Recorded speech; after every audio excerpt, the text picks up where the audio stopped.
नमस्कार. मी प्राध्यापक गणेश देशमुख,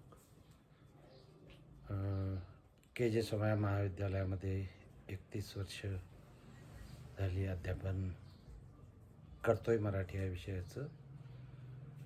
कोविड-19 हा आजार आता तुम्हाला सांगण्याची काही गरज नाही, सर्व जगभर तो पसरला आहे आणि त्यामुळे त्या निमित्तानं आपल्याला या आभासी दुनियेतून म्हणजे हे व्हर्च्युअल आहे सगळं, नाही का.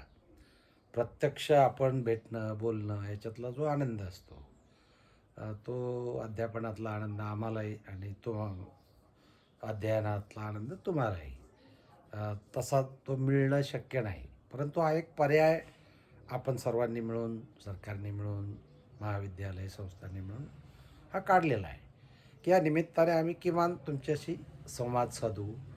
नंतर आपण काही झूम मीटिंग घेऊ, म्हणजे तुमच्या मनातले काही प्रश्न असतील तेही तुम्हाला म्हणजे आमच्याशी बोलता येतील, त्या शंका आम्हाला दूर करता येतील, तो प्रश्न नाही. आणि हा वेळ फक्त 1-2-3 महिन्याचा आहे. या 2-3 महिन्यामध्ये आपण 2-3 गोष्टीची काळजी घ्यायची आहे. एक, आपलं कुटुंब सुरक्षित ठेवायचं आहे आणि कुटुंब सुरक्षित ठेवायचं असेल तर प्रथम आपल्याला सुरक्षित आपण ठेवलं पाहिजे. बरोबर आहे काय? कारण असं आहे की हा आजार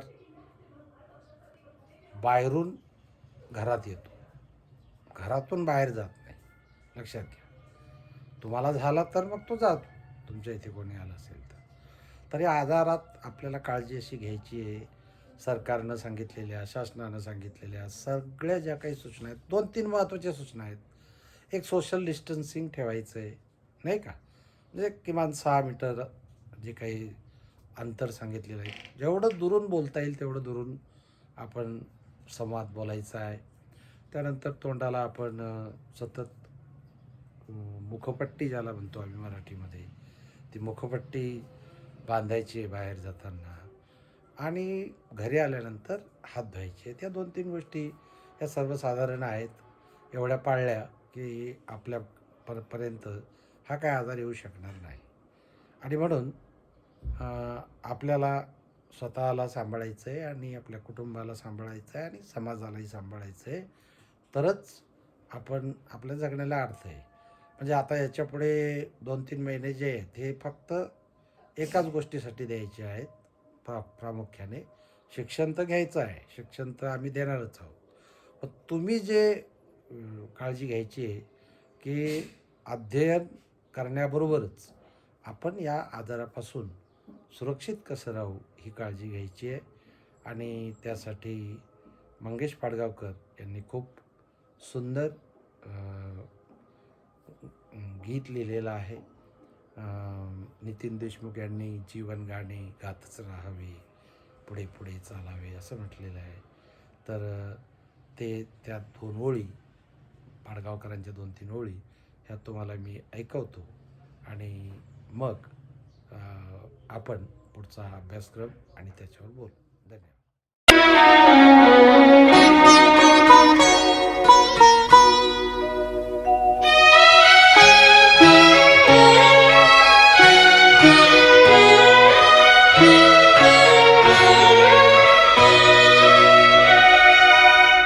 या जन्मावर या जगण्यावर शतदा प्रेम करावे.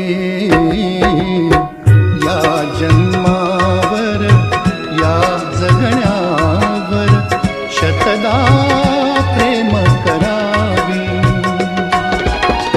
शतदा प्रेम करावे. शतदा प्रेम करावे.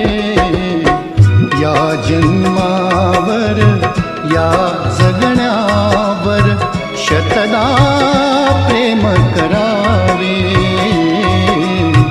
या जन्मावर. नमस्कार. तृतीय वर्ष कला या वर्गातील मराठी विशेष विषय घेतलेल्या सर्व तुम्हा मुला मुलींचं भाग्यश्री, दुर्गा किंवा प्राची आणि इतर सगळ्यांचं मनपूर्वक स्वागत या शैक्षणिक वर्षामध्ये. यावर्षी आत्तापर्यंत तुम्हाला S1 आणि जनरलला मागच्या वर्षी पुस्तकं होती, परंतु आता यावर्षी मात्र फक्त जनरललाच तुम्हाला पुस्तकं असणार आहेत. S3 आणि S4 या विषयाला पुस्तकं तुम्हाला असणार नाही आहेत. त्याचं कारण आहे की आता तुम्ही जरा मोठ्या झालेल्या आहात, समजदार झालेले आहात, नाही का? आणि म्हणून आम्ही थोडंसं ओझं यावर्षी तुमच्यावर वाढवणार आहोत. तुम्हाला माहिती आहे की यावर्षी नव्यानेच आपल्याकडे एक प्राध्यापक तारा पाटील निवृत्त झाल्यानंतर आपण नव्यानेच एक प्राध्यापक घेतलेले आहेत. प्राध्यापक डॉक्टर विठ्ठल लंगोटे. तेही उत्तमपणे अध्यापन करणार आहेत.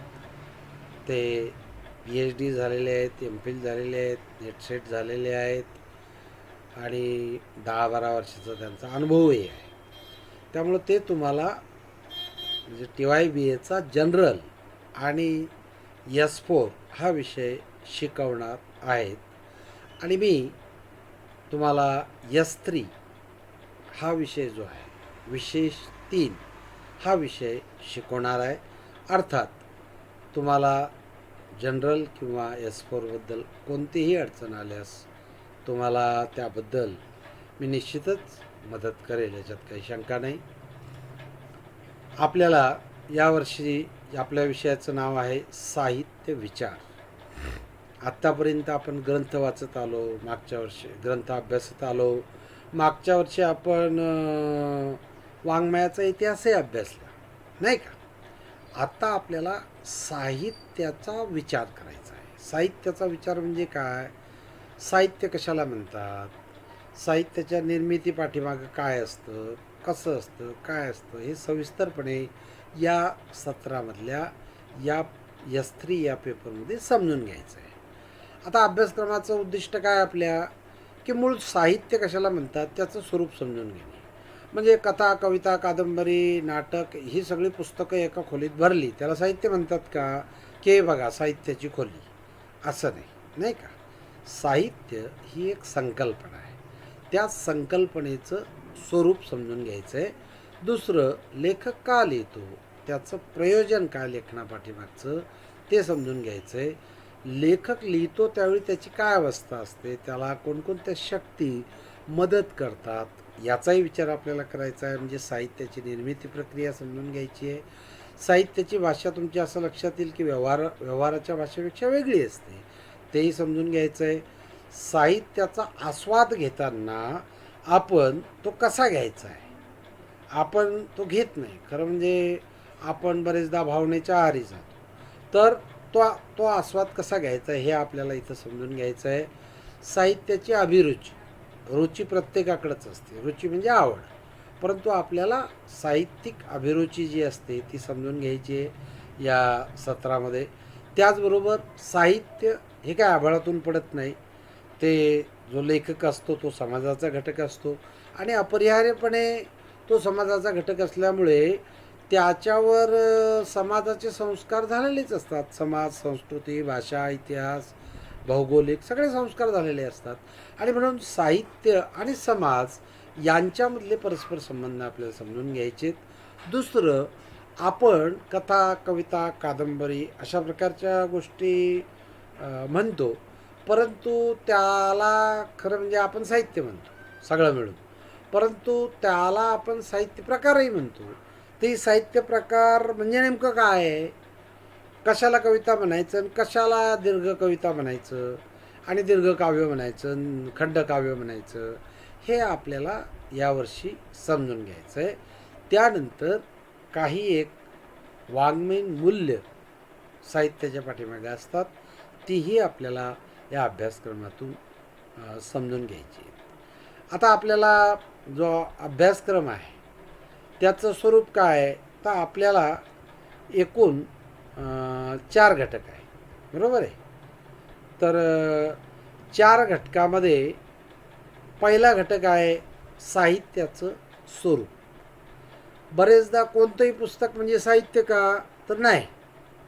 तर त्याच्यासाठी तुम्हाला शास्त्रीय वाङ्मय म्हणजे शास्त्रीय साहित्य आणि ललित साहित्य यांच्यामधला फरक भेद लक्षात घेणं गरजेचं आहे.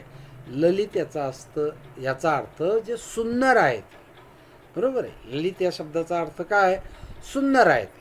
मग आता सुंदर म्हणजे काय वगैरे याची चर्चा आपण ज्या वेळेला आपण या टॉपिकला या मुद्द्याला सुरुवात करू त्यावेळी आपण विस्ताराने करणार आहोत. दुसरं, साहित्याचं माध्यम जे आहे ते खरं आहे म्हणजे शब्द, आणि त्याचं रूप कसं आहे हे दुसऱ्या घटकामध्ये समजून घ्यायचं आहे. तिसऱ्या घटकामध्ये साहित्यातून व्यक्त होणाऱ्या अनुभवाचे विशेष काय, म्हणजे जो अनुभव व्यक्त होतो. म्हणजे बरेचदा आपण कथा कविता कादंबरी वाचत असताना आजूबाजूचं जग विसरून जातो नाही का. तर असं का होतं, तर त्याचं कारण त्याच्या अनुभवामध्ये काही वेगळेपणा असतो. काय वेगळेपणा असतो, पहिला वेगळेपणा असा असतो की वास्तव जे असतं म्हणजे जे जीवन जगतो आपण, प्रत्यक्ष जीवन जगत असतो, शेवटी लेखक ते तसाच जगत असतो नाही का. तर हे वास्तव घेऊन तो त्याच्यामध्ये काही कल्पित टाकत असतो, काही काल्पनिक गोष्टी टाकत असतो. म्हणजे काही गोष्टी तर काल्पनिकच आहे, म्हणजे हॅरी पॉटर वगैरे, मी ती उदाहरणानंतर तुम्हाला सविस्तर देणार आहे, ते पूर्णपणे काल्पनिकच आहे. तर वास्तव आणि कल्पित यांचं प्रमाण काय, त्यांचा संबंध काय हे बघणार आहोत. त्यानंतर हा जो अनुभव असतो त्याच्यामध्ये संवेदनात्मकता असते, भावनात्मकता असते, वैचारिकता असते, सेंद्रियत्व असतं, सूचकता असते, त्याच्यामध्ये विशिष्टता आणि विश्वात्मकता. म्हणजे एकाच वेळी तो अनुभव हा इथल्या माणसाचा असतो आणि तो युनिव्हर्सल म्हणजे विश्वात्मक पातळीवरचाही असतो. तर हे आपल्याला पहिल्या मुद्द्यामध्ये समजून घ्यायचं आहे. पहिलं प्रकरण म्हणावं तर तुम्ही त्याला. दुसरा मुद्दा आहे साहित्याचं प्रयोजन. लेखक का लिहितो आणि वाचक का वाचतो, हा सगळ्या जगाला पडलेला प्रश्न आहे. आणि म्हणून ते म्हणजे त्याच्या पाठीमागचं कारण काय, साहित्याच्या निर्मिती आणि आस्वादाच्या पाठीमागचं, तर त्याचे उपमुद्दे आहेत. प्रयोजन म्हणजे काय, म्हणजे लेखक का लिहितो किंवा वाचक का वाचतो, तर ते समजून घ्यायचं. याच्यामध्ये प्रयोजन आणि परिणाम याच्यामध्ये फरक असतो, तो भेद इथं आपल्याला समजून घ्यायचा आहे. म्हणजे एखादी गोष्ट आपण बोलतो, एखाद्या म्हणजे व्यवहारात दैनंदिन घडणारी गोष्ट आहे, म्हणजे तुमच्याही माझ्याही, की आपण बोलतो आणि नंतर दुसरा त्याचा भलताच अर्थ घेतो, आणि मग नंतर आपल्याला त्याला सांगावं लागतं की बाबा नाही नाही मला तसं म्हणायचं नव्हतं, हां तुझा गैरसमज झाला वगैरे वगैरे. तसंच साहित्याच्याही बाबतीत होतं. तर ते आपल्याला या मुद्द्यामध्ये समजून घ्यायचं आहे. आणि अगदी प्राचीन काळापासून अनेक लोकांनी लेखक का लिहितो, वाचक का वाचतो याच्या पाठीमागची प्रयोजनं शोधण्याचा प्रयत्न केलेला आहे. ती साहित्याची प्रयोजनं काय आहेत ह्या आपण इथं समजून घेणार आहोत. त्याच्यामध्ये पहिला मुद्दा जो आहे तो आहे मम्मटाची प्रयोजने. अगदी ती 2 ओळीत मी तुम्हाला सांगेल त्यावेळेला. एक 5-7 प्रयोजन आहेत, सहज तुमच्या लक्षात राहण्यासारखी आहेत.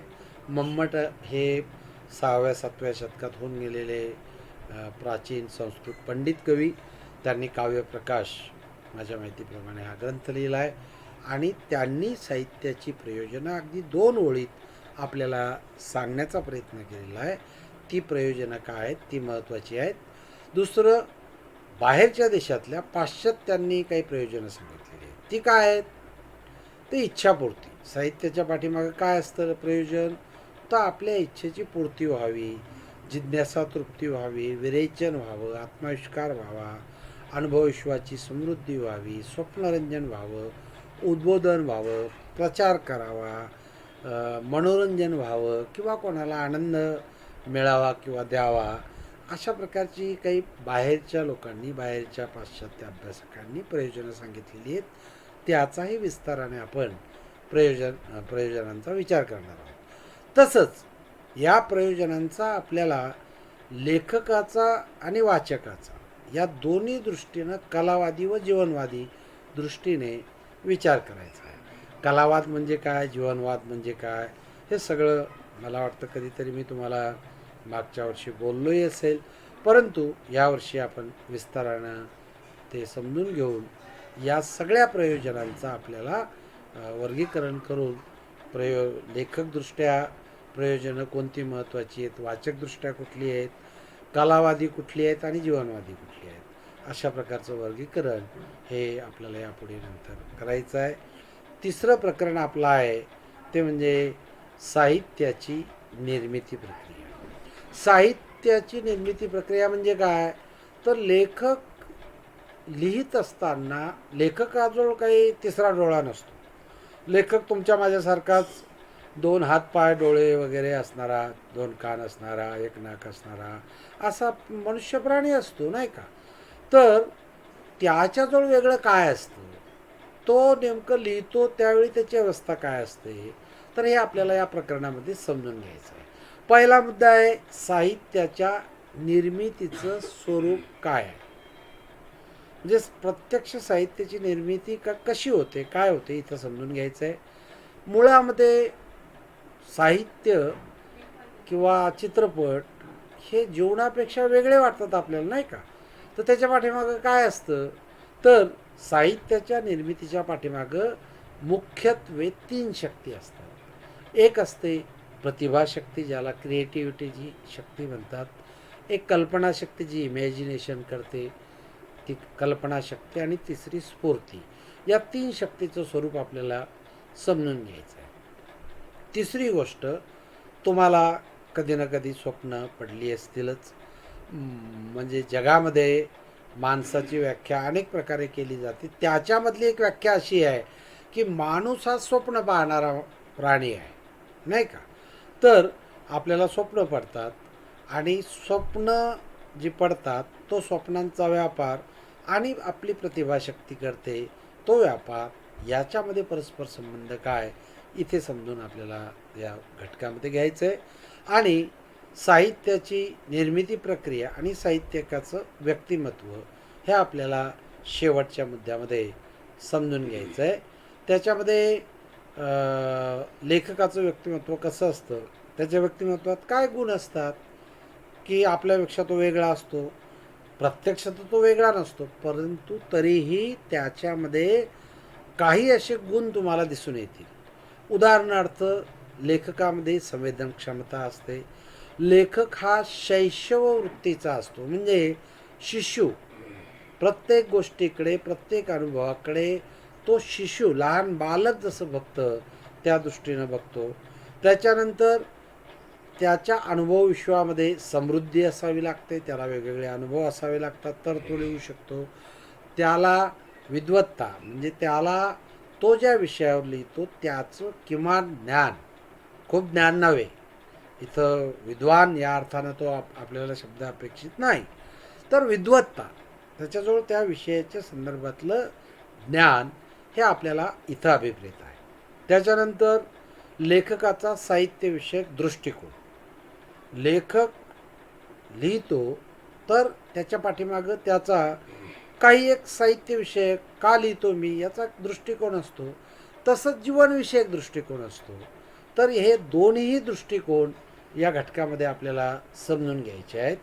त्यानंतर शेवटचं प्रकरण महत्त्वाचं आपलं आहे, जे आहे साहित्याची भाषा, ज्याच्यामध्ये आपल्याला पहिला मुद्दा समजून घ्यायचा आहे तो म्हणजे व्यवहाराची भाषा आणि शास्त्रीय साहित्याची भाषा आणि साहित्याची भाषा, याच्यामध्ये काय फरक आहे.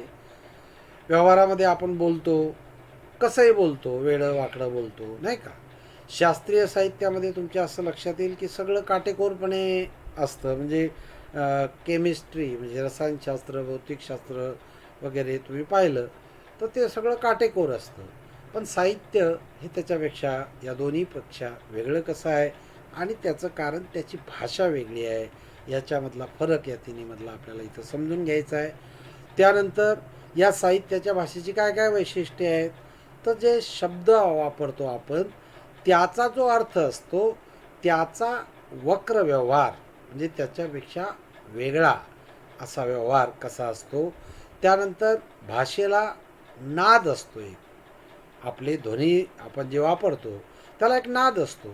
ते नादरूप कधी कधी लेखक वापरतो, कधी कधी अलंकार वापरतो. तुम्ही नाही का वापरत?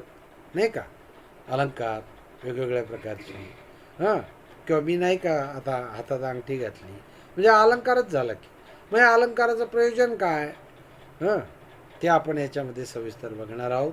त्यानंतर रूपक, प्रतीक, प्रतिमा आणि प्रतीक आणि प्राककथा, हे जे 4 घटक आहेत, या 4 घटकामुळेही साहित्याला, साहित्याच्या भाषेला वेगळेपण प्राप्त होतं.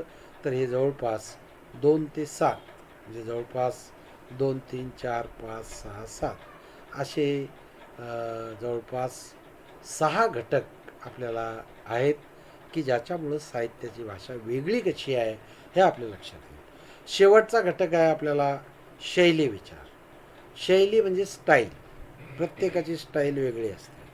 म्हणजे तुम्हाला माहिती आहे आता, म्हणजे प्राचीची स्टाईल वेगळी, भाग्यश्रीची वेगळी, दुर्गाची वेगळी, चालण्याची वेगळी, केस करण्याची, केसांची वेगळी, बोलणे बोलण्याची वेगळी, नाही का?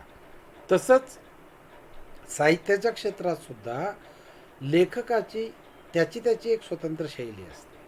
म्हणजे भालचंद्र नेमाडेसारखा लेखक, त्याची एक स्वतंत्र शैली आहे. बरोबर आहे काय? आता हे सविस्तर मी ज्या ज्यावेळी आपण त्याची चर्चा करू त्यावेळी सांग. लेखक तशी शैली, साहित्य प्रकार तशी शैली, नाही का? आणि तिसरा जो मुद्दा आहे तो इथं चुकीनं लिहिला गेला आहे, तो वेगळा आहे. तो तो लेखक तशी शैली नव्हे, लेखक तशी शैली, साहित्य प्रकार, हा साहित्य प्रकार तशी शैली आणि आशय तशी शैली, हा तिसरा जो प्रकार आहे. म्हणजे जसा आशय असेल, म्हणजे कविता लिहायची असेल आपल्याला, तर कवितेचं स्वरूप वेगळं, नाही का? आणि कादंबरी लिहायची असेल तर आपल्याला त्याच्यासाठी वेगळी शैली वापरावं लागेल. तर या म्हणजे साहित्य प्रकारानुसार, आशयानुसार किंवा लेखकानुसार ही आपल्याला वेगवेगळी शैली कशी असते हे आपल्याला समजून घ्यायचं आहे. इथं आपण थोडंसं दुरुस्ती करून मी तुम्हाला पाठवतो. इथं लेखक तशी शैली, आशय तशी शैली आणि साहित्य प्रकार अशी शैली, असे 3 घटक इथं आहेत. यानंतर तुम्हाला जे संदर्भ साहित्य आहे वाचायचं म्हटलं तर खूप आहे, परंतु तुम्ही फक्त माझ्या दृष्टीनं 2 महत्त्वाची पुस्तकं वाचण्याची गरज आहे की ज्यांना जादा गुण पाडायचे आहेत. कदाचित तुमच्यापैकी कोणाला विद्यापीठात जायची इच्छा असेल तर तिथं तुम्हाला मेरिट तुमचं सिद्ध करावं लागतं यापुढे. जसं आता आपली एक विद्यार्थिनी प्रयत्न करते, पूजा लाड, ती प्रयत्न करते. त्या दृष्टीनं जर तुमचा विचार असेल की पुढच्या वर्षी आपण विद्यापीठात जाऊन शिक्षण घेऊ, निश्चित घ्यावं. विद्यापीठात जाऊन तुम्ही एकदा गेलात की आकाश सगळं मोकळं होतं आणि अनेक सुविधा तिथं उपलब्ध होतात. तर त्या दृष्टीनं थोडासा जादा अभ्यास तुम्हाला करण्याची गरज आहे. नोट्स आम्ही PDF मध्ये किंवा प्रत्यक्ष तुम्हाला देणारच आहोत. परंतु प्रश्न असा आहे की तुम्ही थोडेसे पुस्तकंही वाचले पाहिजे. त्याच्यामध्ये पहिलं पुस्तक वाचलं पाहिजे तुम्ही, ते साहित्य विचार. हे भालचंद्र खांडेकरांनी लिहिलेलं पुस्तक आहे. तुमच्या अभ्यासक्रमाला अनुसरून लिहिलेलं असलं तरी त्यातला काही भाग हा तुमच्या अभ्यासक्रमात आज नाही, परंतु बराचसा भाग आहे. परंतु त्यांची भाषा ही खूप सोपी आहे, समजायला सुंदर आहे, सहज तुम्हाला समजेल, उदाहरणं खूप आहेत. त्यामुळे प्रथम तुम्ही खांडेकरांचं पुस्तक वाचावं. नंतर अरविंद वामन कुलकर्णी यांचं साहित्य विचार हे जे पुस्तक आहे हे आपल्या अभ्यासक्रमाच्या प्रकरणानुसार आणि घटकानुसार अरविंद वामन कुलकर्णी जे माझे गुरुच होते त्यांनी लिहिलेलं आहे. आज ते आपल्यात नाहीत, परंतु ते तुम्हाला आणि आम्हालाही खूप उपयोगी पुस्तक आहे. ही 2 पुस्तकं आवर्जून तुम्ही वाचावी आणि इतरही तुम्हाला वाचायची असतील तर मी कमी 2-3 पुस्तकं आणखी दिलेली आहेत. याशिवायही तुमची इच्छा असेल पुढं जाण्याची तर खूप पुस्तकं आहेत. भारतीय साहित्य विचार, पाश्चात्य साहित्य विचार याच्यावर खूप पुस्तकं आहेत. तर ते तुम्हाला वाचता येईल. परंतु ही किमान 2 पुस्तकं तुम्ही वाचावी अशी माझी अपेक्षा आहे. यानंतर आपण पहिल्या प्रकरणाला पुढच्या व्याख्यानामध्ये सुरुवात करणार आहोत. त्याच्यामध्ये साहित्याचं स्वरूप या विषयावर मी बोलेन आणि या संदर्भात आपण माझा व्हिडिओ पाहिल्यानंतर प्रतिक्रिया व्यक्त करणं, आपल्या शंका व्यक्त करणं मला अपेक्षित आहे. अभ्यासक्रम समजला किंवा नाही समजला किंवा काही अडचण दिसते किंवा एरवी तुम्हाला माहिती आहे की महाविद्यालयातील कुठलीही अडचण आली तर मी तुमच्यासोबत असतो. तर तूर्तास मी इथे आपली रजा घेतो. पुढच्या व्याख्यानामध्ये आपण आभासी व्याख्यानामध्ये भेटू. धन्यवाद.